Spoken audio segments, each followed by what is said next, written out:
PM મોદીના મહત્વાકાંક્ષી પ્રોજેક્ટની પૂરપાટ ઝડપે કામગીરી ચાલી રહી છે। બુલેટ ટ્રેનના પ્રોજેક્ટમાં વિશ્વામિત્રી નદી પરના બ્રિજનું કામ પૂર્ણ થયું તો 80 મીટર લંબાઈનો બ્રિજ બનાવાયો।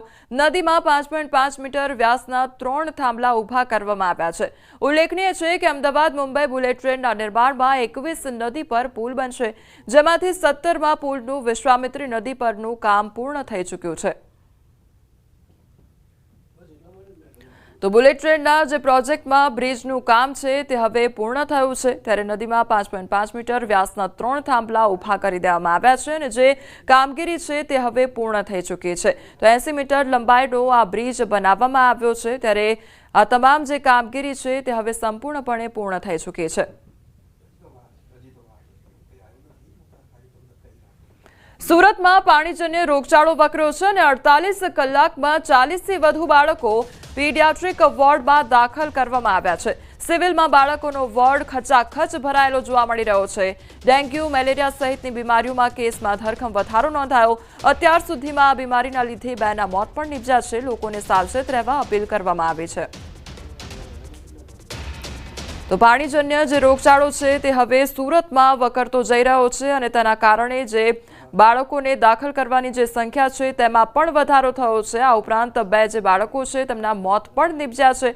તો સિવિલ વોર્ડના આ દ્રશ્યો સામે આવ્યા છે કે જ્યાં વોર્ડ ખચાખચ દર્દીઓથી ભરેલો જોવા મળી રહ્યો છે।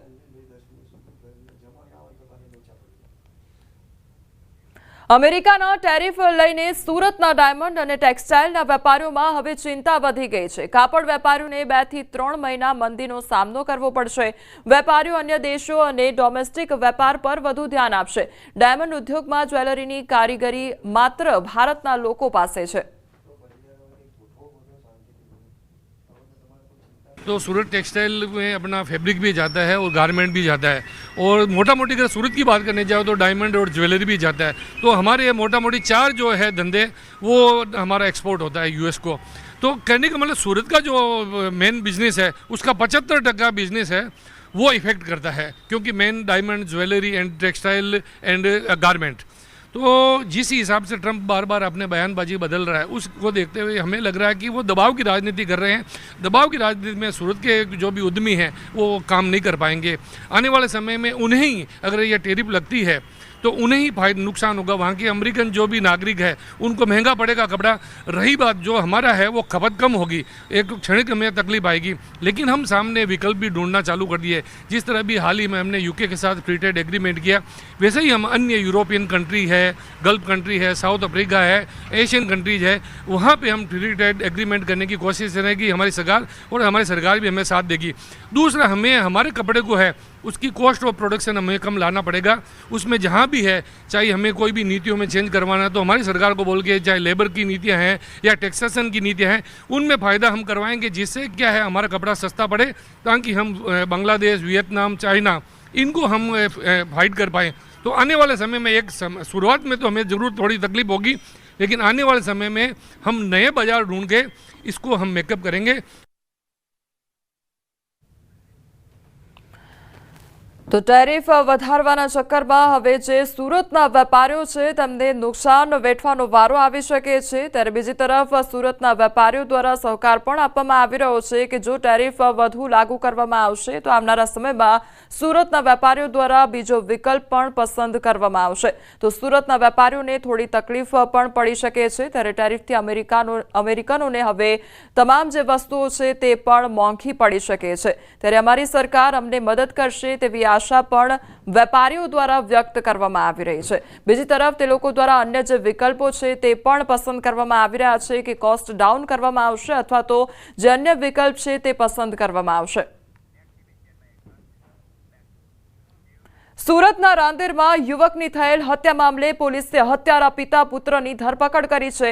રફીક સલીમ શેખની હત્યા કર્યા બાદ બંને પિતા પુત્ર ફરાર થયા હતા। ઉલ્લેખનીય છે કે કાકા શરીફ અને ભત્રીજા રફીક વચ્ચે ઝઘડો થયો હતો, જેમાં મધ્યસ્થી કરવા પાડોશી અફઝલ સૈયદ આગળ આવ્યો હતો, જેથી જ્યાં રફીક અને અફઝલ વચ્ચે બોલાચાલી થઈ। જે વાતની જાણ અફઝલે તેના પુત્ર આમિરને કરતા બંને પિતા પુત્રએ ભેગા મળી રફીકની હત્યા કરી દીધી। હાલ પોલીસે પિતા પુત્રની ધરપકડ કરી વધુ તપાસ હાથ ધરી છે। 4/8/25 ના રોજ સાંજના 6 વાગ્યાના સુમારે અફઝલ અને આમિર આવેલા અને આમિરે રફીક જ્યાં સૂતો હતો ત્યાં ચપ્પુના ઘા મારી ઈજાઓ પહોંચાડેલી. તુરંત જ 108માં લઈ જઈ રફીકને સિવિલ હોસ્પિટલ લઈ ગયેલા, જ્યાં સારવાર દરમિયાન રફીકનું મરણ ગયેલ, જે બાબતે રાંદેર પોલીસ સ્ટેશનમાં હત્યાનો ગુનો દાખલ થયેલ છે અને આ કામે તપાસ દરમિયાન આરોપી અફઝલ અને આમિરને અટક કરવામાં આવેલ છે. આણંદ ગંભીરા બ્રિજ દુર્ઘટના ટેન્કર મામલો, ત્યારે ટેન્કરને રિપેર કરી માલિકને હવે સોંપવામાં આવ્યું છે. પોતાના ટેન્કરને સહી સલામત જોઈ માલિક ભાવ વિભોર થયા હતા. આંકલાવ મામલતદારે અને વિશ્વકર્મા કંપનીના કર્મચારીએ ટેન્કર માલિકને સોંપ્યું અને માલિક દ્વારા સરકાર, તંત્ર અને વિશ્વકર્મા કંપનીનો આભાર માનવામાં આવ્યો છે. મીડિયાના મિત્રોના લીધે ટેન્કર બહાર આવ્યું છે. મીડિયા મિત્રોનો પણ ટેન્કર માલિકે આભાર માન્યો છે. અને મારો ટેન્કર કાઢીને આપે, મને લાગતા નહીં આ ટેન્કર નીકળી શકે છે, કેમ કે આ 20-25 દિવસથી એમ વિચાર હતો કે કોણ કાઢશે કોણ. બધા તંત્ર LNT વાળા આવ્યું છે, બધા ના પાડીને ગયા. પછી આ વિશ્વકર્મા કંપનીવાળો જે છે એનો કાઢીને આપ્યું. મારું ટેન્કર સારી રીતે કાઢ્યું, કોઈ નુકસાન નથી થયું. જે થોડું ઘણું થયું છે એ લોકો કરીને આપે છે, એટલે હું સૌથી પહેલાં એનો આભાર માનું છું. અમરેલીમાં પરેશ ધાનાણી અને પ્રતાપ દુધાતની આગેવાનીમાં ખેડૂતોએ રેલી યોજી છે અને સાવરકુંડલા અને લીલિયાના ખેડૂતો સાથે મળી રેલી યોજવામાં આવી છે. ખેડૂતોના 8 જેટલા મુદ્દાઓને લઈને કોંગ્રેસે આંદોલન કર્યું હતું. ખાતર બિયારણના ભાવ પર નિયંત્રણ લાવવા માંગ કરી તો ખેડૂતોના ખાતામાં 5 લાખ 0% વ્યાજે આપવાની જાહેરાતને અમલમાં લાવવા માંગ કરી તો ખેડૂતોને પાક નુકસાનીનું તાત્કાલિક વળતર ચૂકવવાની માંગણી કરી. યુરિયા ખાતરની અછત નિવારવા રજૂઆત કરી તો રેલી યોજી પ્રાંત કચેરી આવેદનપત્ર આપ્યું છે. ખેડૂતોને એની ઉપજના પોષણક્ષમ ભાવ ન મળે, આજ ખેડૂતોની આવક બમણી કરવાની સરકાર જાહેરાત કરી હતી. ખેડૂતોનું દેવું બમણું થઈ ગયું છે. વીમા કંપનીઓ ચીટિંગ કરીને જતી રહી, સહાય નામે ડિક્લેરેશન થાય, પેકેજ અહીંયા સુધી પહોંચતું નથી, તો અટવાણું ક્યાં એ ઉઘરાણી કરવાનું એક આંદોલન હતું. સમાચારોમાં આગળ વધીએ તે પહેલા રોકાઈશું એક બ્રેક માટે.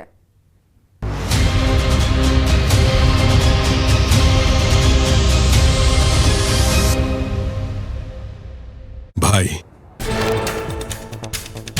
હિમાચલના તાંગલિંગ વિસ્તારમાં વાદળ ફાટવાથી રસ્તો ધોવાઈ જતા અનેક શ્રદ્ધાળુઓ ફસાયા. કિન્નોર કૈલાશ યાત્રા રૂટ પર બચાવ કામગીરી હાથ ધરાઈ. ઇન્ડો તિબેટિયન બોર્ડર પોલીસે 413 યાત્રાળુઓનું દોરડા વડે કર્યું રેસ્ક્યુ. કિન્નોર જિલ્લા વહીવટી તંત્રને રૂટ પર ફસાયેલા મુસાફરોની મળી માહિતી, જેને પગલે ITBP અને NDRFની સંયુક્ત બચાવ ટીમોએ શરૂ કરી હતી કામગીરી. જિલ્લા વહીવટી અને એજન્સીઓ સાથે સંકલનમાં રહી ચલાવાયું ઓપરેશન.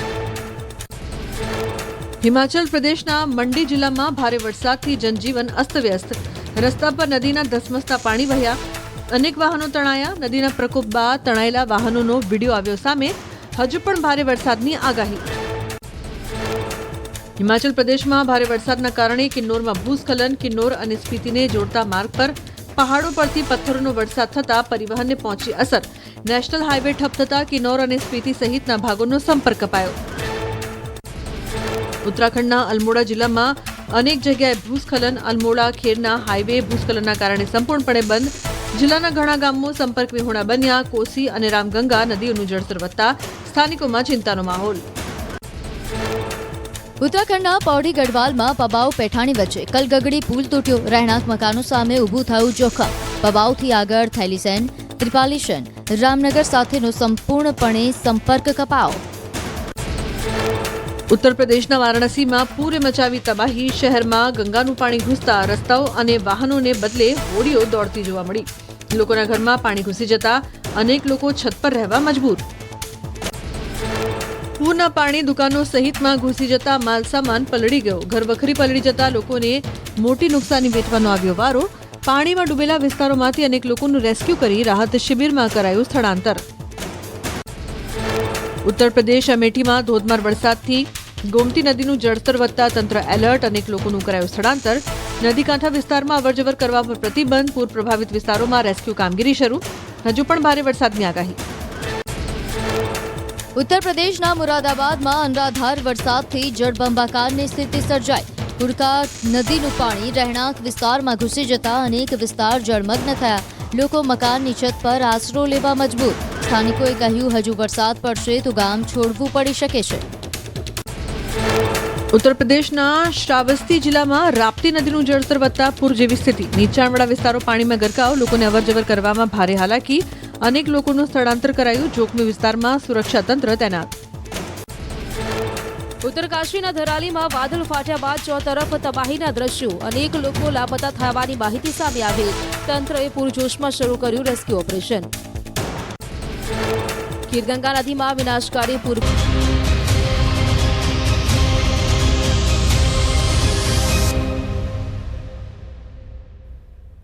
બ્રેક બાદ આપનું સ્વાગત છે. સમાચારમાં આગળ વધીએ તો અમદાવાદ શહેરમાં 2 બ્રિજનું કામ ચાલી રહ્યું છે, પરંતુ બ્રિજની મંજૂરી કે નિર્માણ અંગે ખુદ મેયર અને ચેરમેનને ખબર જ નથી. આવો દાવો એલિસ બ્રિજના ધારાસભ્ય અમિત શાહે કર્યો છે. તેમણે કહ્યું કે મારી વિધાનસભા વિસ્તારમાં 2 બ્રિજનું કામ ચાલી રહ્યું છે. ચૂંટાયેલા પ્રતિનિધિની જાણ બહાર જ બ્રિજ મંજૂર થઈ ગયો.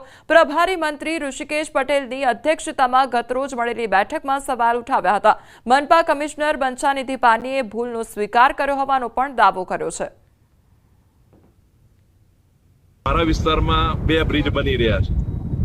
મેં એને પૂછ્યું કે ભાઈ આ ડિઝાઇન તો બતાવો, તો ન મેયરને ખબર, ન સ્ટેન્ડિંગ ચેરમેનને ખબર, અને ટેન્ડર મંજૂર થઈ ગયું છે અને કામ પણ શરૂ થઈ ગયું. કમિશનરે પોતે પણ કબૂલ્યું કે આવું બીજી વાર અમે ધ્યાન રાખીશું. ગુજરાત રાજ્યના આરોગ્ય મંત્રી અને અમદાવાદ શહેરના પ્રભારી મંત્રી ઋષિકેશ પટેલની અધ્યક્ષતામાં શહેરના ધારાસભ્યો, શહેર પ્રમુખ અને પદાધિકારીઓ તેમજ મ્યુનિસિપલ કમિશનર સહિતના ઉચ્ચ અધિકારીઓ સાથે સંકલનની બેઠક યોજાઈ, જેમાં ધારાસભ્યોએ વરસાદી પાણી ભરાવવા, ગેરકાયદેસર બાંધકામો, અશાંત ધારાનો અમલ સહિતની રજૂઆત કરી હતી. વેજલપુરના ધારાસભ્ય અમિત ઠાકરે તેમના વિસ્તારમાં ચાલતા કામો ઝડપથી પૂર્ણ થાય તે માટે રજૂઆત કરી. ટ્રાફિક નિયમન, પીવાના પાણીના ફોર્સની તેમજ એક પમ્પિંગ સ્ટેશન, અશાંત ધારા અને સ્પોર્ટ્સ સ્ટેડિયમ માટે રજૂઆત કરી. જે મુદ્દાઓ મારા મત વિસ્તારના છે એ મુદ્દામાં ઘણી બધી પ્રગતિ છે, એ પ્રગતિમાં ગતિ આવે એવી એક માંગ એ ખાસ કરીને મૂકી છે. જે એરિયાની અંદર નાના મોટા જે 4 રસ્તાઓ પર ટ્રાફિકના જે સમસ્યા છે એની ઉપર એન્ફોર્સમેન્ટ વધારવા માટેની એક માંગણી મૂકેલી. બંને જે બ્રિજ છે એમાં બી કામની ગતિ વધી અને ત્યાં આગળ ટ્રાફિકથી એરિયા મુક્ત બને એના માટે વાત કરી છે. અમદાવાદ મહાનગરપાલિકાની ટાઉન પ્લાનિંગ કમિટીની બેઠક મળી હતી અને જેમાં શહેરમાં ટ્રાફિકની સમસ્યા હળવી કરવા માટે ટીપી રસ્તાઓ પહોળા કરવા ચર્ચા કરવામાં આવી. જો કે શહેરના ટીપી રસ્તાઓ પહોળા કરવાના નિર્ણયના પગલે હજારો રહેણાંક મકાનને અસર થશે. જે સર્વે કરવામાં આવ્યો તેમાં સામે આવ્યું કે શહેરમાં 8,000થી વધુ મિલકતો 50%થી વધુ કપાત કરાશે. ત્યારે ટીપી રોડ પહોળા કરવા માટે કપાતમાં જતી મિલકતોના ધારકોને નિયમ મુજબ વળતર આપવામાં આવશે. 50% કપાતમાં જતી હોય તેવી 8,767 મિલકતોના કિસ્સાઓમાં મિલકતના માલિકોને વૈકલ્પિક વ્યવસ્થા રૂપે મકાન પણ ફાળવવામાં આવશે. સંપૂર્ણ અમદાવાદમાં એક સર્વેને વિગત માંગવામાં આવી હતી કે ભાઈ બધા રોડને ખુલવા હોય તો રોડ કપાતમાં જતા મકાનોમાં કેટલા લોકોને વૈકલ્પિક આપવાના થાય છે. તો એ સર્વેનો રિપોર્ટ આવી ગયો, જેમાં લગભગ 8,767 લોકોને વૈકલ્પિક મકાનો આપવાના થાય છે. સુરતમાં રક્ષાબંધન પૂર્વે આરોગ્ય વિભાગે મીઠાઈ દુકાનો પર દરોડા પાડી સેમ્પલ મેળવ્યા હતા, પરંતુ રિપોર્ટ તહેવાર બાદ આવશે. આથી સેમ્પલ લેવાયેલી મીઠાઈ તહેવાર દરમિયાન વેચાઈ જશે. રિપોર્ટ વિના મીઠાઈ વેચાતી હોવાને કારણે લોકોના આરોગ્ય સાથે ચેડા થવાની ભીતિ સેવાઈ રહી છે. ત્યારે આરોગ્ય વિભાગે યોગ્ય સમયે પગલાં ન લેતા તેમની કામગીરી સામે અનેક સવાલો ઉઠી રહ્યા છે. આગામી દિવસમાં રક્ષાબંધન આવી રહી છે અને રક્ષાબંધન બાદ જન્માષ્ટમીને લઈને મીઠાઈની માંગ વધતી હોય છે અને આ મીઠાઈમાં વેપારીઓ દ્વારા ભેળસેળ કરવામાં આવતી હોય છે. આવી ફરિયાદને લઈ સુરત મહાનગરનું આરોગ્ય વિભાગ એક્ટિવ થયું છે અને મીઠાઈના સેમ્પલ લીધા છે. આપણી સાથે અધિકારી છે, આપણે પહેલાં એમની સાથે વાત કરીએ. સાહેબ, શાના માટે સેમ્પલ લેવામાં આવે છે અને કેટલા દિવસમાં નું રિઝલ્ટ? આરોગ્ય અધિકારી સાહેબના સીધા માર્ગદર્શનની સૂચના પ્રમાણે આગામી દિવસોમાં તહેવારો, રક્ષાબંધન, જન્માષ્ટમી જેવા તહેવારો આવતા હોય જાહેર જનતા દ્વારા મીઠાઈનો મોટા પ્રમાણમાં ઉપયોગ કરવામાં આવે છે. તેથી આ મીઠાઈની ગુણવત્તાની ચકાસણી કરવી અત્યંત આવશ્યક છે. તેથી આજરોજ સુરત મહાનગરપાલિકા વિસ્તારમાં મીઠાઈનું ઉત્પાદન અને વેચાણ કરતી સંસ્થાઓની તપાસણી કરી અને તેઓને ત્યાંથી નમૂના લેવાની કામગીરી ચાલુ છે. કેટલા દિવસમાં નમૂનાનો રિપોર્ટ આવશે? નમૂનાનો રિપોર્ટ 3 થી 4 દિવસમાં આવી જશે. સાહેબ 2 દિવસમાં રક્ષાબંધન છે, સેમ્પલ લેવા આજે આવો છો, રિપોર્ટ 4 દિવસ પછી આવશે, તો આરોગ્ય સાથે ચેડા નથી? 4 દિવસની 2 દિવસમાં આવી જશે. 2 દિવસમાં આવી જશે. ચલો 2 દિવસમાં આવી જશે માનીશું. શંકાસ્પદ જથ્થો જે અમને લાગે છે ને તેનો અમે નાશ સ્થળ પર જ કરાવી દઈએ છીએ. આરોગ્ય વિભાગે વહેલા જાગવાની જરૂર નથી? બહુ વહેલા જાગીને બરાબર છે, આ ટાઈમ બરાબર છે. ટાઈમ બરાબર છે. ચલો દુકાનના માલિક સાથે વાત કરીએ, શું કેવું છે. સેમ્પલ લીધા મીઠાઈ સાઈડ પર મૂકી દેવામાં આવશે કે વેચવામાં આવશે? વેચવામાં આવશે. વેચવામાં આવશે એટલે દુકાન પર રનિંગ તો વેચવી જ પડશે ને. તો રિપોર્ટ આવ્યા વગર તમે વેચશો અને એમાં ભેળસેળ નીકળી તો?